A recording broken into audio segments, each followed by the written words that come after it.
Good afternoon, everyone. This is Drew LaFleur. I'm the president and CEO of Technical Toolboxes. Welcome to our second webinar in the series. Thanks for taking the time to join us. This one is HDD stress analysis for pipeline engineers. And our goal today is to give you a sense of the scope and complexity involved in analysis of horizontal directional drilling, or HDD. It's one of the most complex operations pipeline engineers can perform, and there's been a number of somewhat high-profile mishaps in the last year, which you may have seen in the news. Our guest speaker today is Mr. David Willoughby.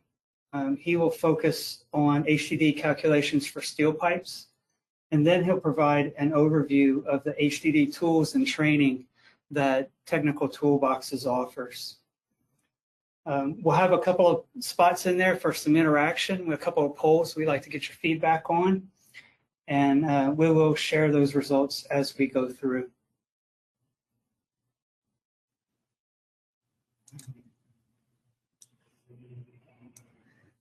So, talking about industry trends, the oil and gas industry, along with the whole global economy, is experiencing turbulent times. So it's pretty difficult to describe the current state as a trend of any kind. Before COVID-19, we already had challenges, and industry indicators are at 10 years lows. Prices are very volatile. It's a risky time to be in the business. So pressure is on companies to make smart and insightful decisions to design and execute projects with exceptional efficiency. Now, the pandemic is accelerating the process of shaking out the weak players. It's likely that only the leanest, most productive teams will survive. So pipeline engineers need knowledge and tools to minimize distractions of data management and help them harvest new opportunities for their companies. That's what we're here to talk about today. And take a quick poll, so we get a little bit of feedback from the audience here.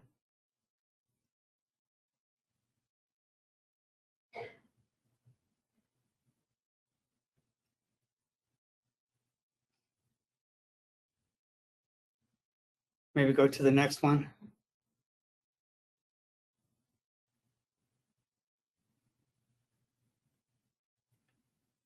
So what's your biggest challenge day to day at work?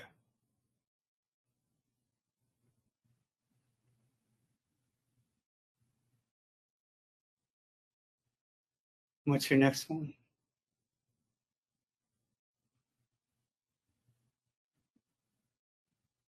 How often do you deal with HDDs?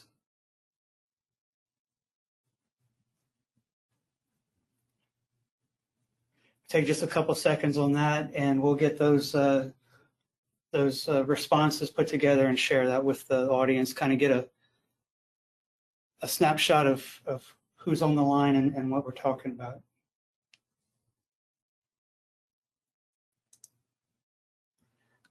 So while that's going on, I'll go ahead and introduce our subject matter expert, Mr. David Willoughby. He has more than 40 years of experience in engineering, pipeline design, corrosion control, management in the petroleum and utility industries. His experience includes gas transmission and distribution systems, petroleum facilities, water and sewer pipelines, and he's actually written a textbook on horizontal directional drilling. That's quite good. Mr. Willoughby has been responsible for the design, permitting, inspection, and construction administration of numerous HDD pipeline projects.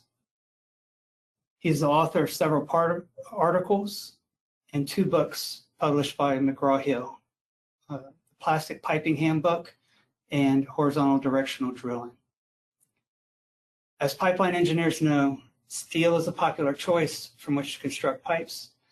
Its formidable mechanical properties and relatively low cost make it ideal for transporting liquid and gas commodities. And without any further ado, I'll turn it over to Mr. Willoughby, who will take us through an overview of HDD and some of those challenges this afternoon. Thank you, Drew. I appreciate the introduction. Robert, are you going to turn the screen over to my control? Yes, sir. Give me 1 second here. Okay. You should have control now.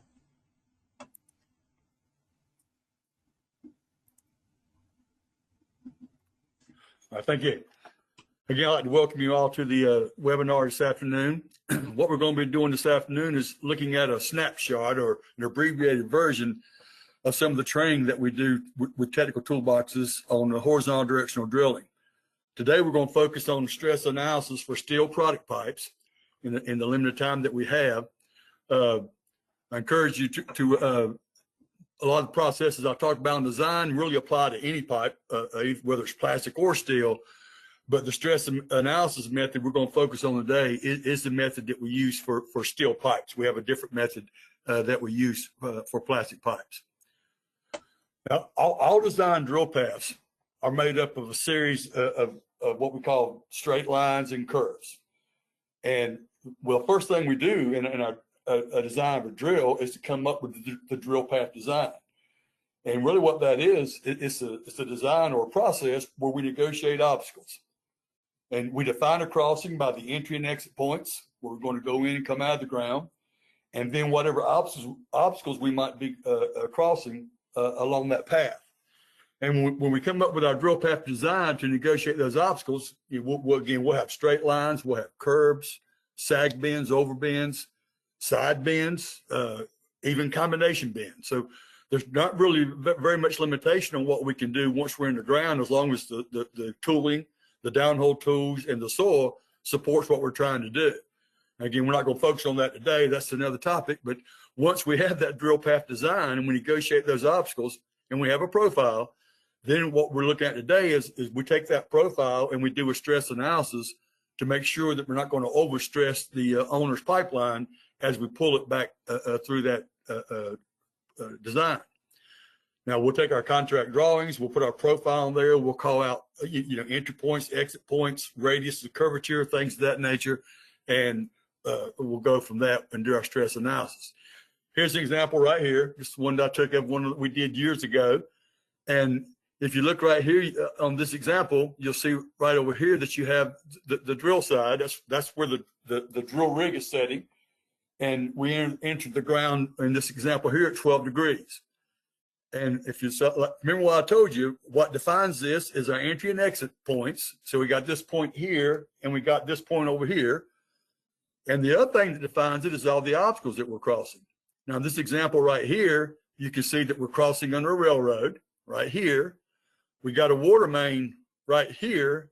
And of course, we have a creek crossing right here. So we would define all those as obstacles.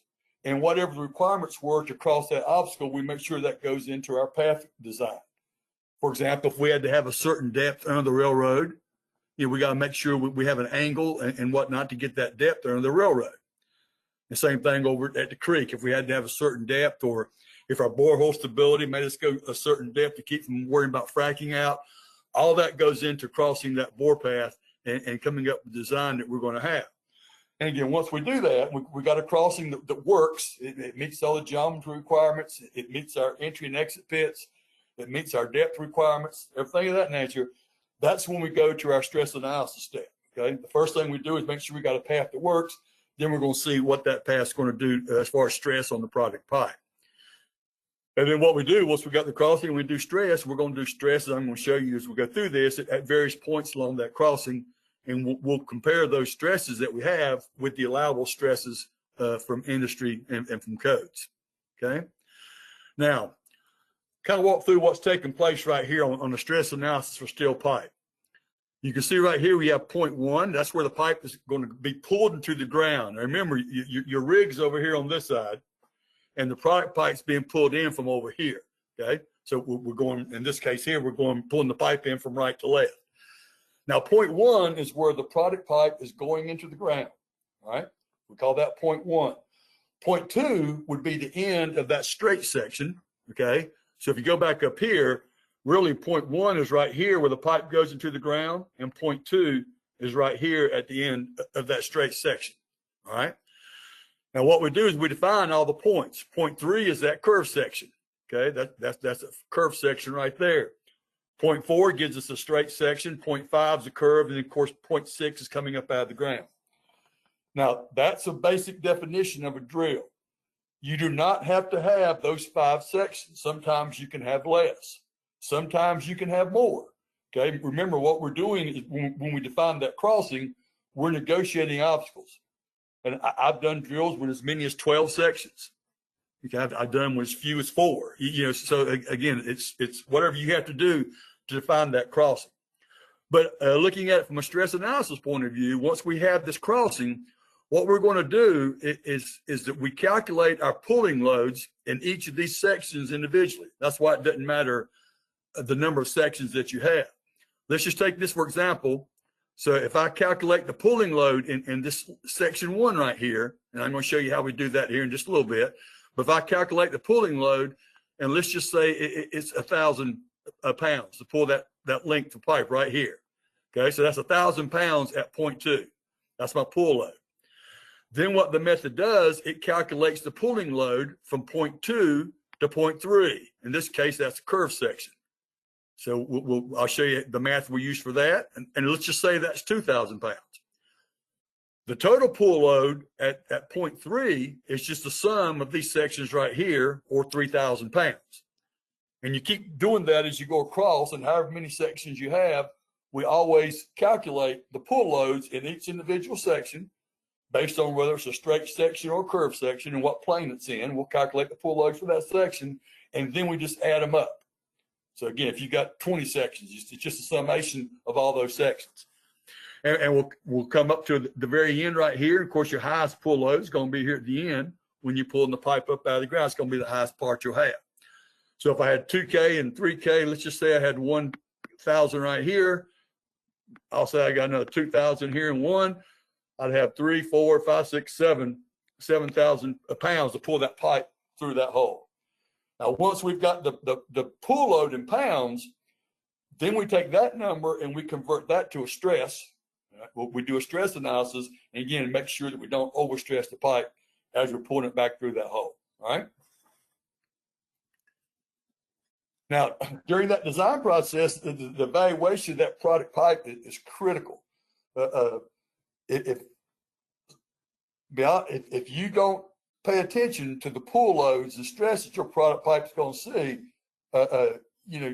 you can wind up with a crossing that once you go to pull your pipe through, you either damage your pipe, you damage your coating, you could get stuck.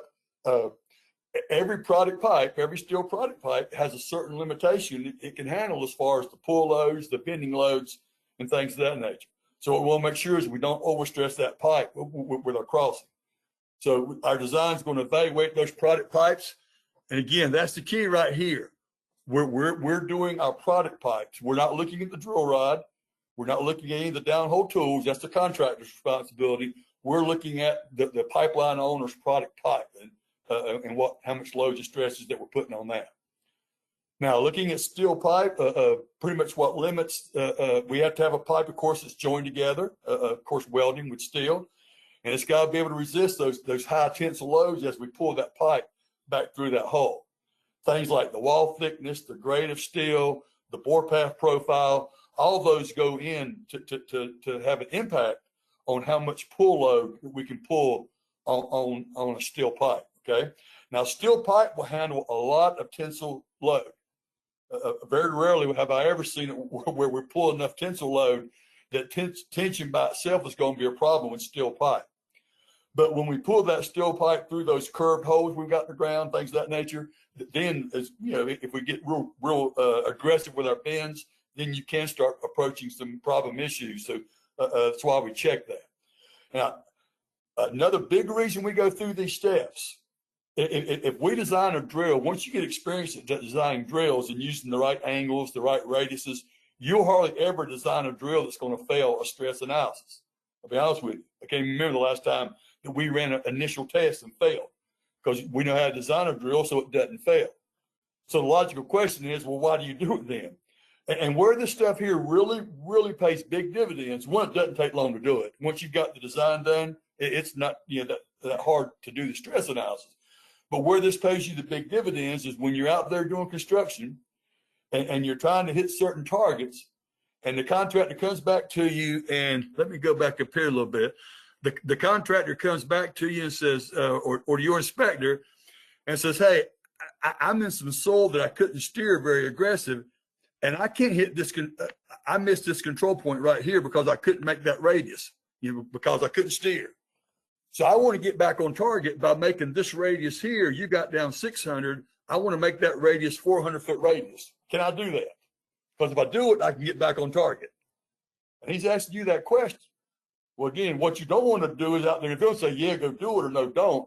What we do is go back and rerun the numbers with the new radius and make sure we don't overstress the owner's product pipe.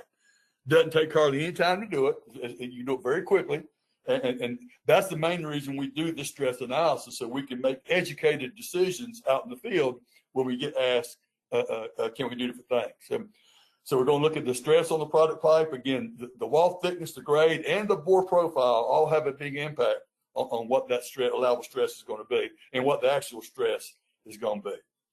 So we're dealing with tension coming from pulling that pipe through the hole, and we get a friction, what we call pulling it against the soil, and we get a fluid drag pulling it through that mud that's in the hole. And you'll see when we do the math that we take account for both those that are causing tensile loads on the pipe. We also have the unbalanced gravity effects because we're pulling the pipe down the hole in certain places. So if I'm pulling the pipe this way right here, when I'm coming down through here, I'm pulling the pipe down the hole. So the weight of that pipe actually works for me. And you'll see as we do that, that helps us out. When I'm pulling the pipe back up, then the weight of that pipe works against me. And I have to, so the methods also take that into account as well. All right. Now, the bending loads are caused by pulling that pipe through the hole, the curved part of the hole. When we go in there, we do our certain arrays of curvature at a certain angle. We have that curve, we got to pull that pipe through it, okay? That's going to put a bending stress, a bending load in that steel pipe. Now, one of the first things we're going to look at is what we call the allowable pullback loads. So how much am I allowed to pull that steel pipe and not overstress the pipe on tensile loading? Now, this right here is a commonly used calculation that we'll use for steel products. And you see pretty much what it's based on is your SMIs of your pipe, your specified minimum yield strength of your pipe, whatever grade steel that you have. And we'll multiply that by a load factor. And this load factor, if you go by the PRCI, they recommend normally a load factor of about 0.9, which is 90%. If you take SMIs and multiply it by 0.9, you're allowing 9% SMIs is what you're doing, which is a typical allowable tensile load on steel pipe. It's 9% SMIs. Now, you can divide that by a safety factor. Some clients like to do that. And all you're doing if you do that is reducing SMIs some more.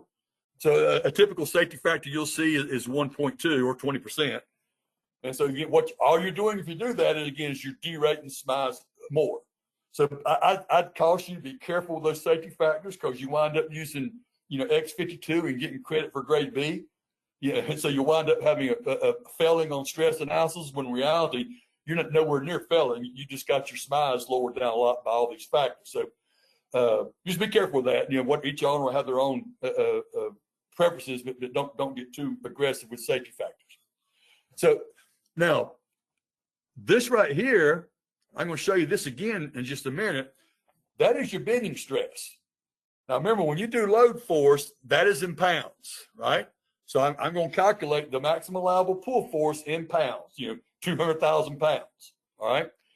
Now, the reason we're pulling that pipe through a bent hole. Remember, we got curves in that hole. That's going to put a bending stress in that pipe. We have to take that bending stress out of that allowable tensile load. Okay, so that's all that part of the equation is right there. It's taking out the bending stress out of the allowable pull load. Now, look, don't let that escape you too quick.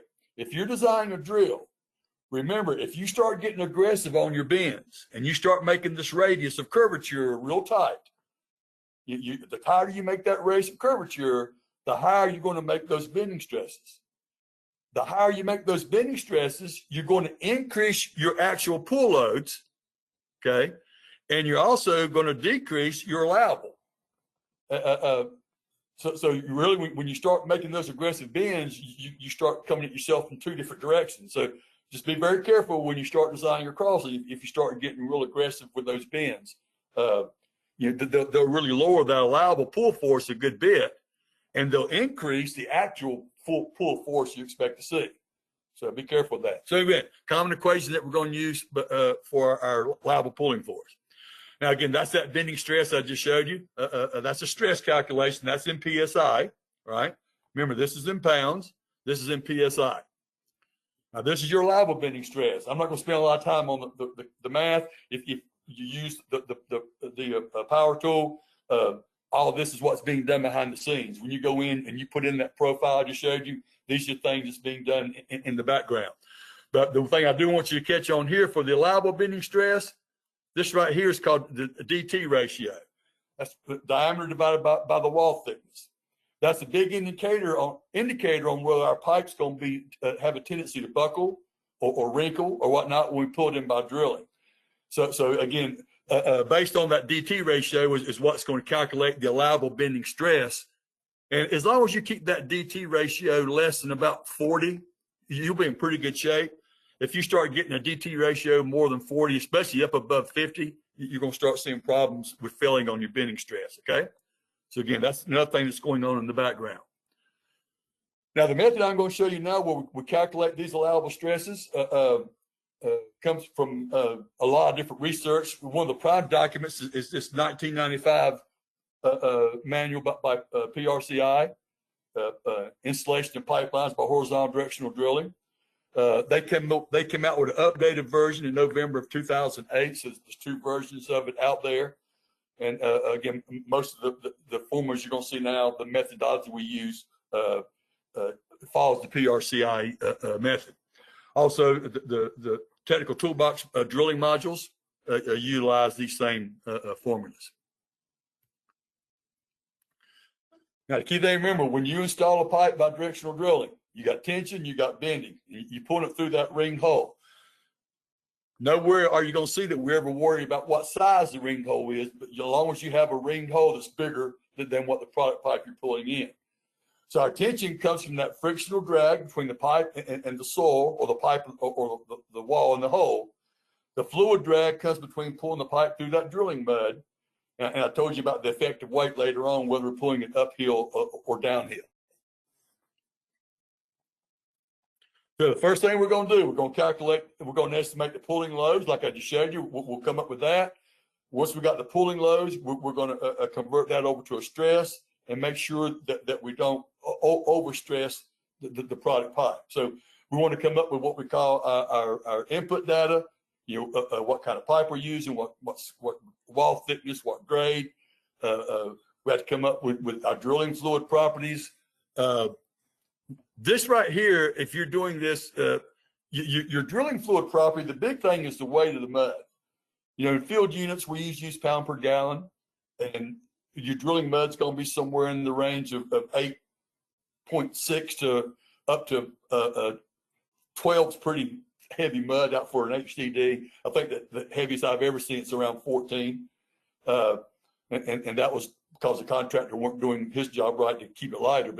But you have to assume a factor of what weight that's going to be. Now, if you're doing this analysis before the drill ever takes place, you have to assume a value.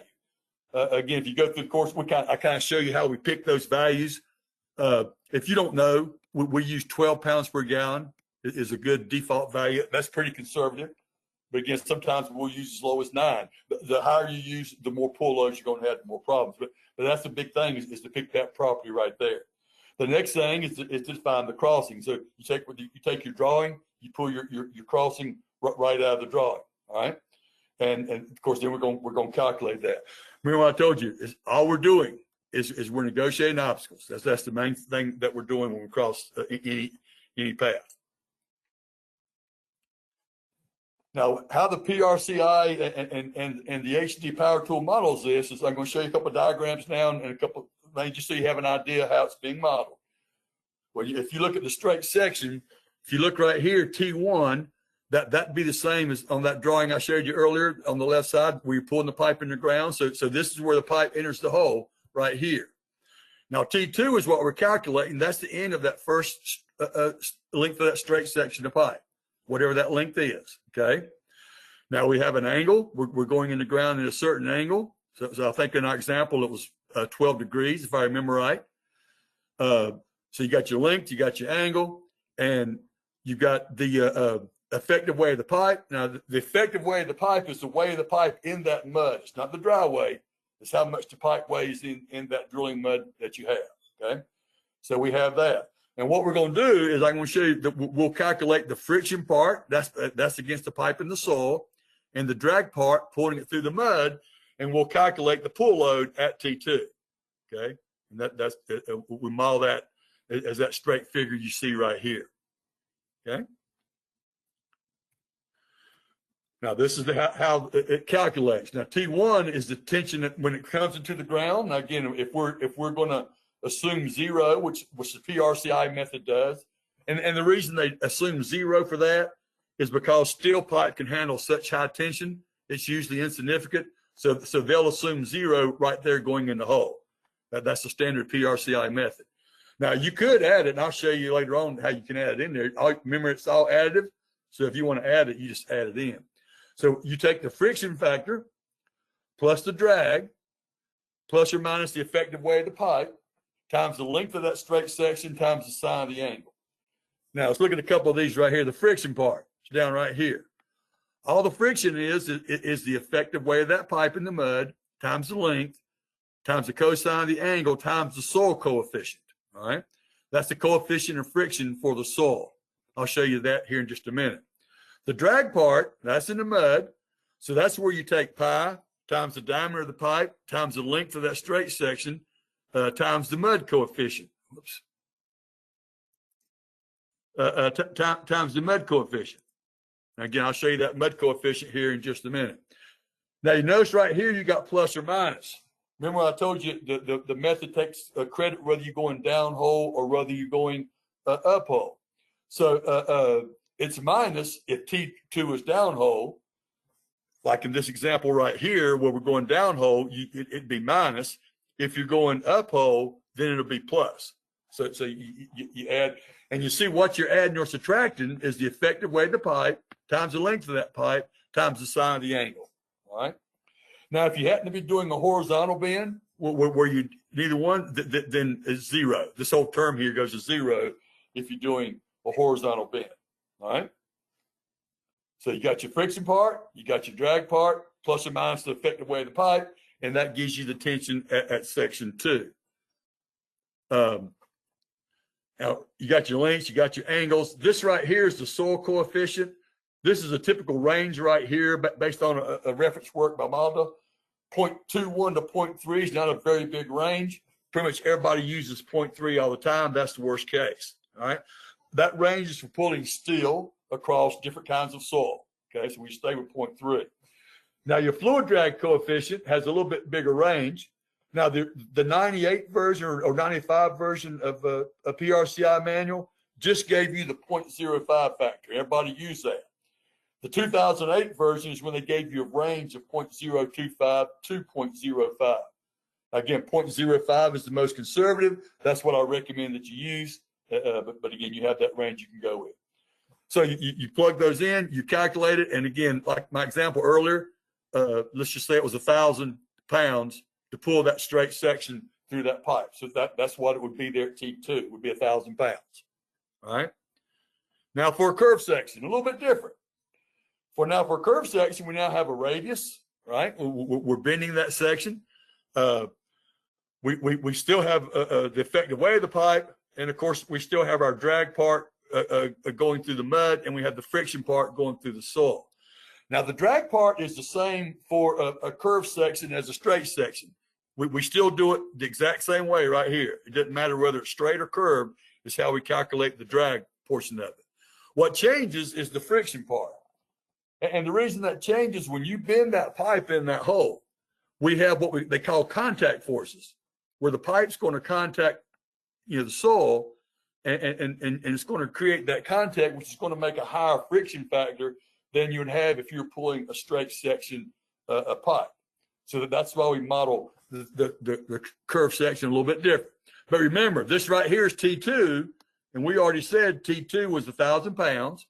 So now we're going to calculate the pull load through that curved section, and let's just say, like I told you earlier, if it was 2,000 pounds, then our total pull load at number 3 would be 3,000 pounds. Okay, and this is how we calculate it. Let's just find the angles and stuff. But this is the math. Now we got to calculate those contact forces. Remember, I told you that's different. Now again, don't worry about all this math. That's done in the background in your program. But what it's doing is calculating that contact force. This will be in pounds.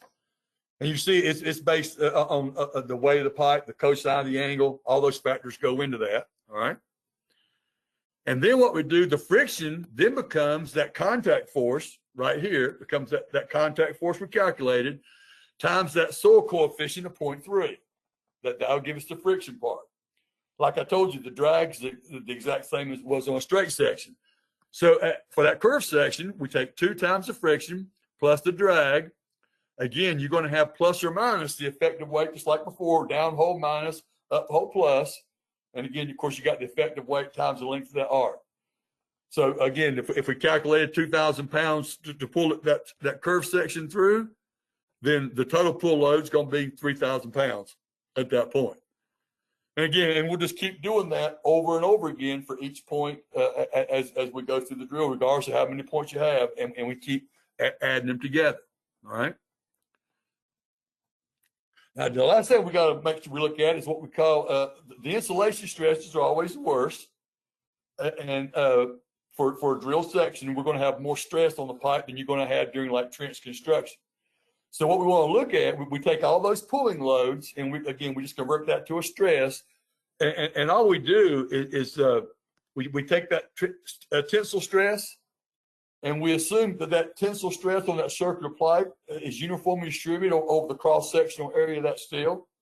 And that's how we'll come up with the stress analysis for that on the tensile stress, okay? Now, remember, I mentioned earlier, we pretty much will always limit to 9% of SMIs. That's why we normally use that 0.9 loading factor. And your worst case stress for a drill is going to be where you have a combination of tensile, bending, and external hoop at the same time. So normally, if I went to this typical drill right here, my highest stress is going to be right here, this point right here, because I pull the pipe all the way back through this hole, and so I got a higher pull load, and I've got that bending stress right there. All right. Now, the other thing you got to remember, we don't always pull our pipe back with the same radius of curvature. Sometimes we'll have one bend higher than the other. So anytime that you have a real tight bend, you want to check that real close. Now, back in the old days when we did this stuff by hand, we would just really do the worst case, and we knew if the worst case passed, everything else passed. Now, the advantage you have if you're using the drilling toolbox and whatnot, it does it for every point. So you can actually look at every point on your drill, okay? Now, once we place the pipe in service, we got to look at how's that pipe going to behave over the life of that pipe once it's in service. That bending stress is going to stay in that pipe. It's not going anywhere. We've also got a hoop stress, and we've got the difference in the pressure inside the pipe and the pressure outside the pipe. That's this part right here. And of course, we got the wall thickness and the diameter, and that'll give us our hoop stress, okay? So that's going to be in there. We also have to look at our thermal stress. Now, if you look right here, I'm referencing 31.4. I could reference another document, 31.8, for example, but same way. But this is the thermal stress. Now, the only thing you got to really pay attention to is this right here. What we're looking at is the temperature change. When that pipe is on the ground, it's been fabricated, welded together, it's sitting out there. But let's just say you're down in New Mexico and it's 110 degrees. That steel is going to heat up. when you pull that pipe down the ground in that mud, it's going to cool down to a certain temperature. That's what we're looking at. If you're up the north slope, that's going to be the opposite way. If you're pulling in a product pipe that's going to handle heated products, then that's going to change your temperature. So again, we're looking at that temperature change. That's the main thing right there. Don't matter which way. And that temperature change is going to put a thermal stress in that pipe. Now, the PRCI method assumes worst case rigid pipe. In other words, they take no credit for the pipe being flexible and being able to bend or move on either end, flex. They assume the pipe's tied in and can't move, so that thermal is going to build up into a stress. Again, that's worst case. Now, the way they compare that is this method right here. Again, you'll see 31.4 reference there again. If you're a gas person and you use 31.8, 31.8 does not have this in it at all. So when PRCI developed their method for analyzing steel pipelines with a drill, they use the 31.4 method regardless of whether it's a gas pipeline, petroleum, or water, whatever it might be. They use the same method right here. And they use what they call the maximum shear stress. And according to 31.4, your maximum shear stress on a pipeline shouldn't exceed 45% of the SMIs of that pipeline. Okay, that's the ratio they want you to use. Now, this is how you calculate the maximum shear stress, okay, out of 31.4. You take your hoop stress. I showed you that earlier. That was right here. You take this hoop stress right here. You calculate your long stress. Now, I showed you the bending. I showed you the thermal. And of course, I showed you the hoop. Multiply that times Poisson's ratio for steel, and that'll give you your long. So you take the hoop minus the long divided by 2, and that'll give you your maximum shear. And again, as long as that is less than 45% of SMIs, you meet the 31.4 requirement, which is what the PRCI method has adopted. Okay. Now, look at another crossing here pretty quickly. I'm going to jump out of this for a minute, and then we'll come back to it here in just a minute.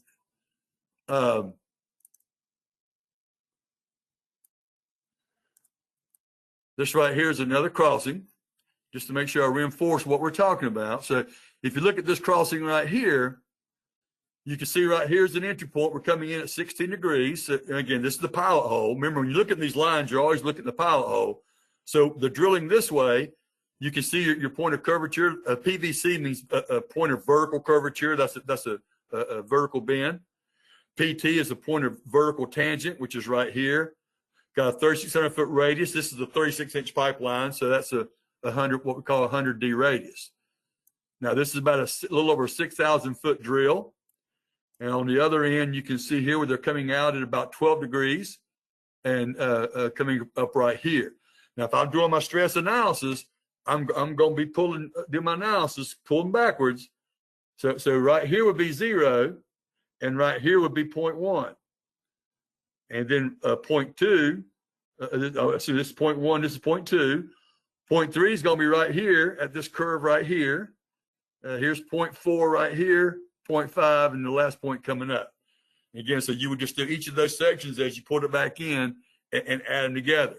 If you had a horizontal bend right here, let's say you had a point of horizontal bend and you had a horizontal curve, again, you would have another section. So you'd have 1, 2, 3, 4, 5, 6, and 7. Again, there's no limit on the number of sections you can have, how many you can have, just because they all just add together. All right.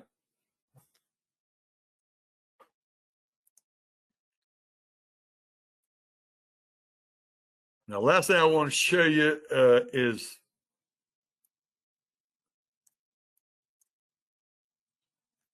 to help you visualize what's going on in your program if you're using the program. When you design your drill and you got a bore path design like you see right here, remember that comes right off your drawing, right? You did that crossing, you got it, you put it in there. If you go in the toolbox or the power tool, it has in there where you put in each of your sections, and you just put them in there, okay? And it'll come up with the total length of your drill. And then what it does, it's going to calculate the pulling loads for you, and it does it for every section you define. In the example right here, you see this is section right here.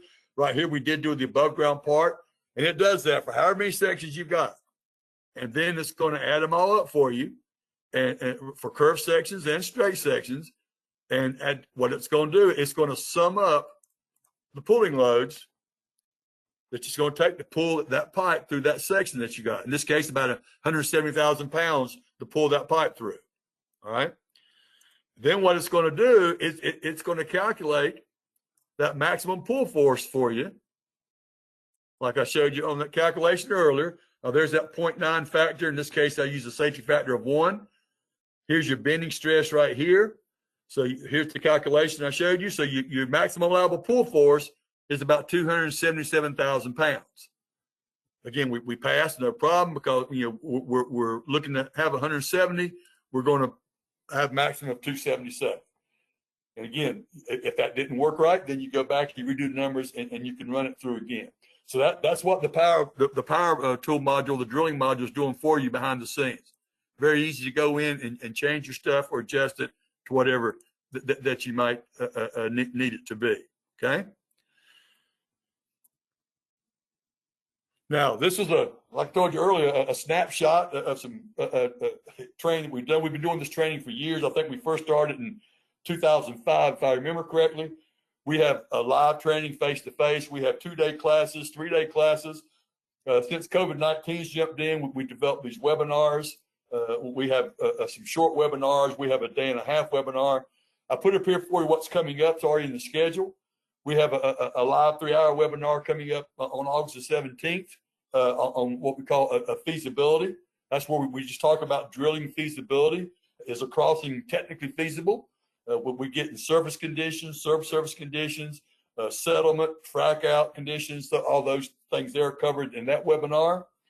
On August the 20th, we've got a 4-hour webinar on HD design and stress analysis. That's where part of this here came out of the stress analysis part, but we cover a lot more in the design part. And in October 6th, we got a 1.5-day webinar, which kind of covers a summarization of all these different topics. Okay. So again, I encourage you, if you're involved in drilling, you want to learn more, to sign up for one of these webinars, and I think you'll find it beneficial to you. I'll turn it back over to Drew.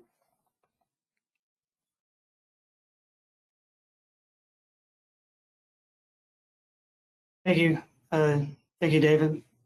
So we want to open up for questions. There's quite a few people still tuned in here. If you can go ahead and send in questions, we will have Joseph fielding those, and for Mr. Willoughby to give some responses. While we're getting some questions rolling in, want to, if Robert, you could advance the slide deck here. So Mr. Willoughby covered a bit about, we have software that helps you with HDDs and many other pipeline engineering applications. We also have technical training, as well as training on how to use software to achieve your end goals. And our newest product line is on what we call the Hub, Pipeline Hub. It's an integrated data environment who is geared to leverage the pipe databases, valves, physical attributes, production information, inspections, all the databases that you need to go to get data from. We would like to connect to those, pre-populate calculations, inputs, so that you don't have to go data mining, you don't have to go type in all that stuff in, and we just fast track you to making engineering decisions based on the results of these calculations. Sometimes that gets flipped on its head, and engineers spend way more time doing data processes and looking for data and checking for things instead of actually improving designs and making things happen in the field. So as I said, we have the HDD power tool. It can do hydrofracturing, it can do mud management, it can build complex designs, as Mr. Willoughby was talking about today. We'd certainly be open to show that to anybody that's interested. And please feel free to reach out if you do have some interest in that space. So looking forward, oil and gas companies keep moving and changing. I think replacing coal and uncertainty creates volatile prices, right? The need for expanding pipelines implies more HDD projects. Even in places where they're moving away from shipping natural gas, we have customers that are piloting running hydrogen or nitrogen through those lines. So HDD is going to continue to be a need in the industry, and we can continue to do it better and safer and not have some of these high-profile mishaps that have happened in the last few months. Encroachment and competition for access to right-of-ways is going to mean passing new pipes under existing lines, roads, and other assets. The midstream sector continues to face challenges with COVID-19, downward pressure on the economy globally. It's sure to pass eventually, but questions remain as to what is the post-pandemic world going to look like? What of those changes are going to be permanent? Is the regulatory mindset going to be more stringent? The potential for market collapse means only the most efficient and productive players can survive.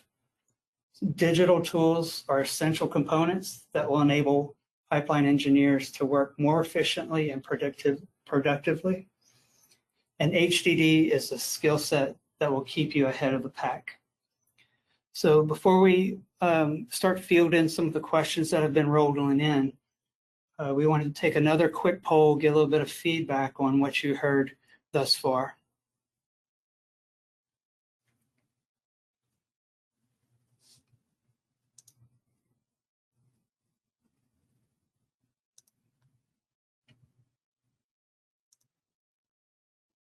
You can.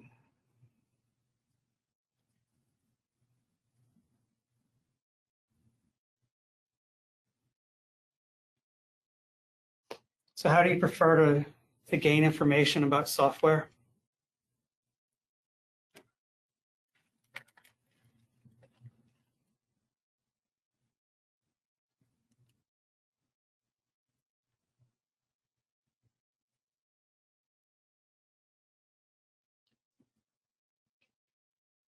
What other topics would you like to see covered in a similar type webinar?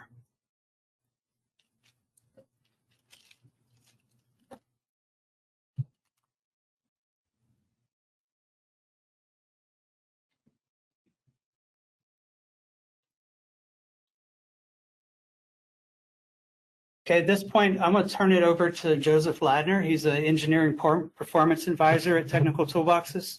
Maybe you can take us through some of the questions that have been coming in and follow up with the next steps on how to continue the conversation. Yeah, I appreciate that, Drew. Hopefully everyone can hear me loud and clear. So just to preface with everyone, there is a ton of questions rolling through.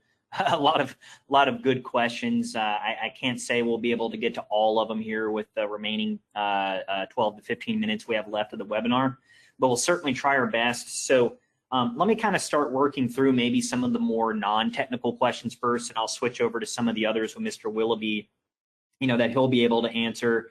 So I've seen various questions kind of pertaining to the software that we license, what exact HDD calculations do we kind of offer or license? And I know Drew mentioned a little bit of that, but we have our HDD Lite calculations that's within our Pipeline Toolbox platform, but really the HDD Power Tool covers a lot what Mr. Willoughby kind of covered today. And to kind of piggyback even what Drew said is, that comes with mud management capabilities, frictional pressure loss calculations. There was some questions pertaining to plastic pipe. The HDD Power Tool program does cover that for both steel and plastic for pull force and installation stress calcs.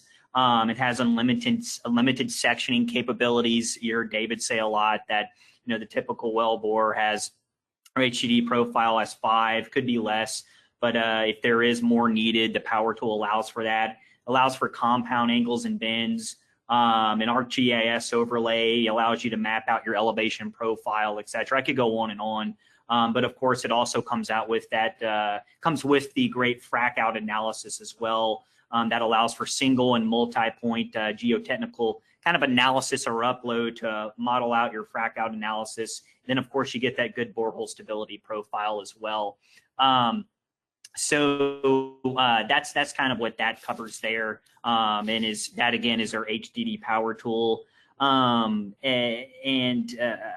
thing is I've seen a couple questions at least pertain to how do we see that software in action. As Drew said, we do offer demos.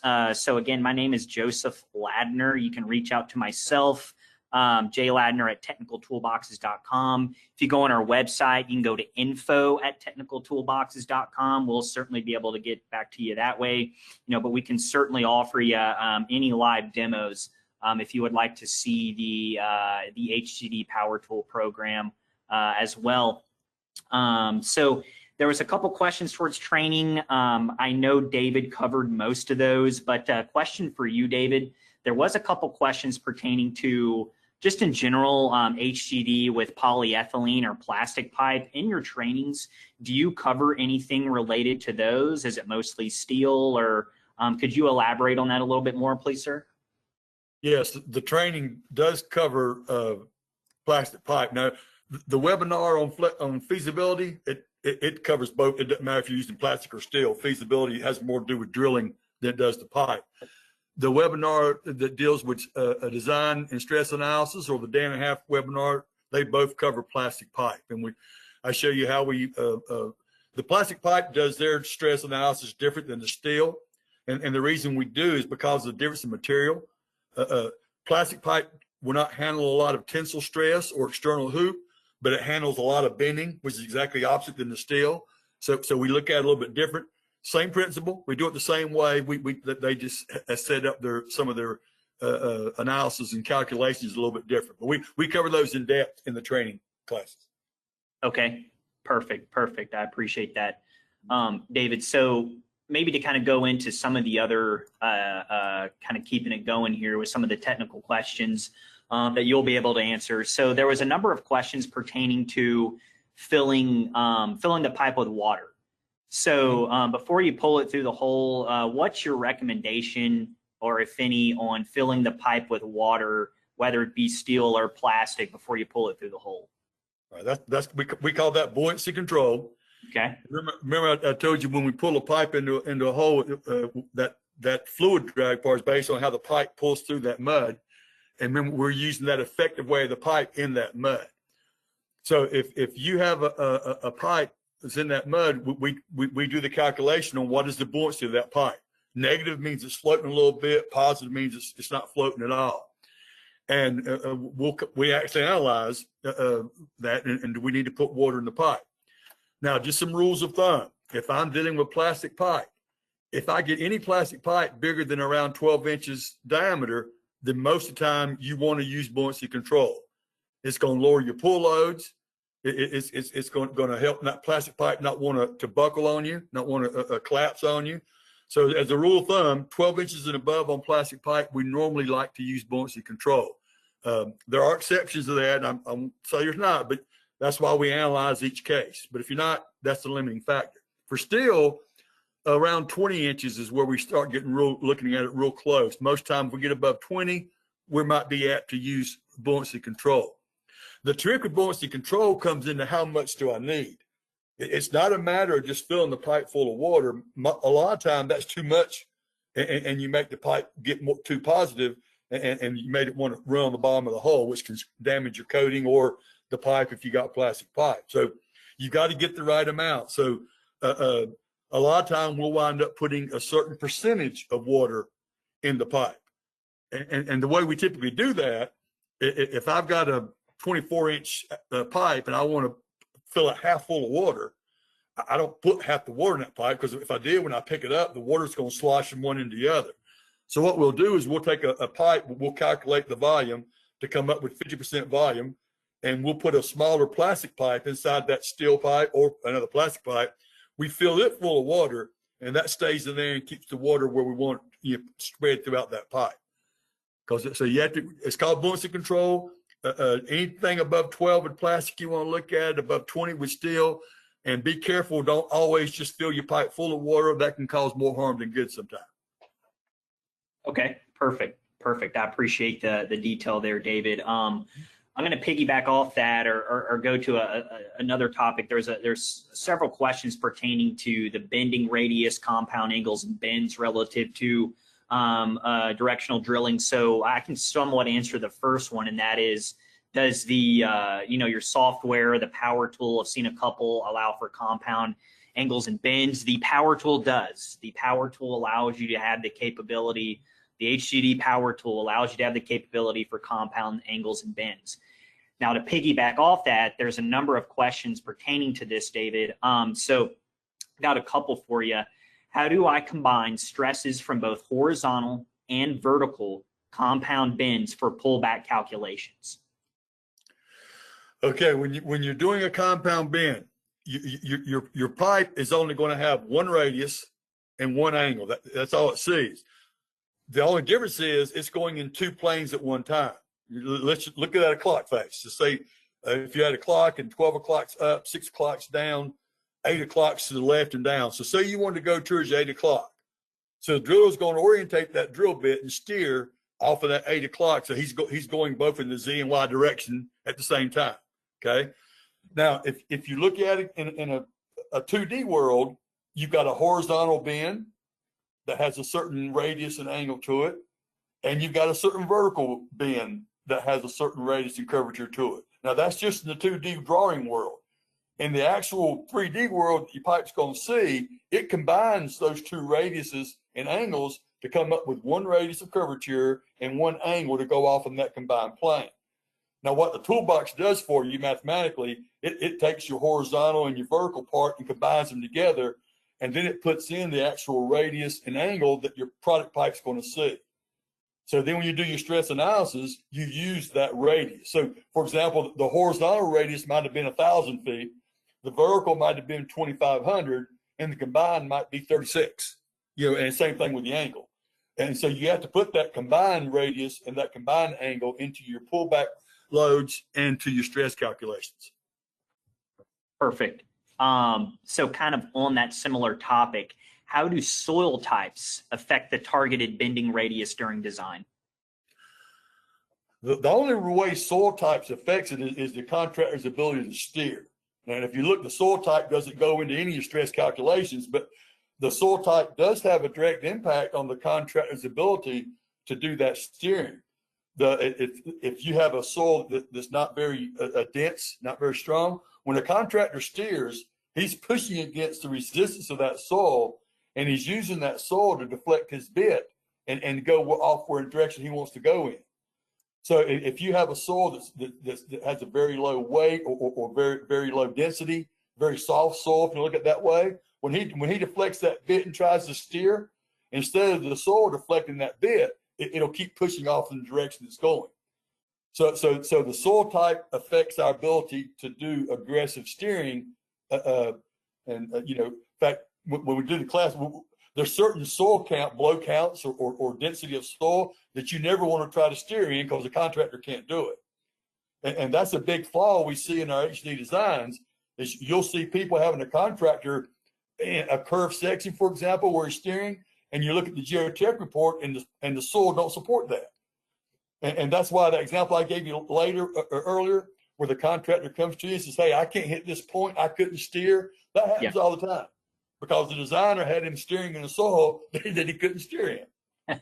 So it don't affect your calculations, but it does affect the actual contractor out in the field's ability to steer that bit. Gotcha. Understood. Got another one for you, David. What length do you recommend for entry and exit tangents? So, for instance, your points 1 and 2, and then maybe your points 5 and 6. On your profile. What are some factors that limit those lengths from being too long or too short for your entry and exit tangents? Okay, nothing makes them too long. The longer they are, the better, because a contractor would much rather make a long straight hole than be curving. Okay. So normally what drives your entry, I'm talking about when we're drilling the pilot hole now, where the rig sets, typically we go in at 12 degrees. That's the typical starting point. If you're drilling in rock where you got some hard soil to get into, we'll make that angle steeper, maybe 16 degrees. If you have to make depth quickly, we'll go to a steeper angle. Say you're drilling off of a road and you're trying to get to a certain depth before you get to the edge of pavement. A steeper angle will get you a depth quicker. But once we start going, remember, it's negotiating those different obstacles. If I can go straight for 300 feet at 12 degrees before I need a curve, and I'm going to be able to meet all my points, that's a better drill than a short tangent with a bunch of curves in it. So there's no limit on the length. We try to keep it as long as we can, and the straight sections are better. On the exit point, we like to come up usually around 8 degrees or less, and that just helps with picking the pipe up and getting it down the hole when we're bringing it back down the hole. And again, no limit on the length of that. The best drill path you can have, the longer you can make the straight sections and the shorter the curve sections, the easier it is for a contractor to do it. Okay, perfect. I appreciate that, David. Well, everyone that's still on the line today, we have we have people from all over North America and the world, really. So we very much appreciate all of you taking the time to join the webinar today. There's honestly still questions filing in, and since we're at the top of the hour here, I want to be mindful of everyone's time, and we'll have to sign off here in a little bit. But very much appreciate everyone that's joining. Mr. David Willoughby, we appreciate you as well. We have the other questions kind of documented here accordingly, so we'll be able to make sure to follow up with you all if we weren't able to answer your question. I apologize about that, but we do have it documented. We'll try to make sure to follow up accordingly. Again, we appreciate all you joining today, and we'll be following up with you. Thank you all.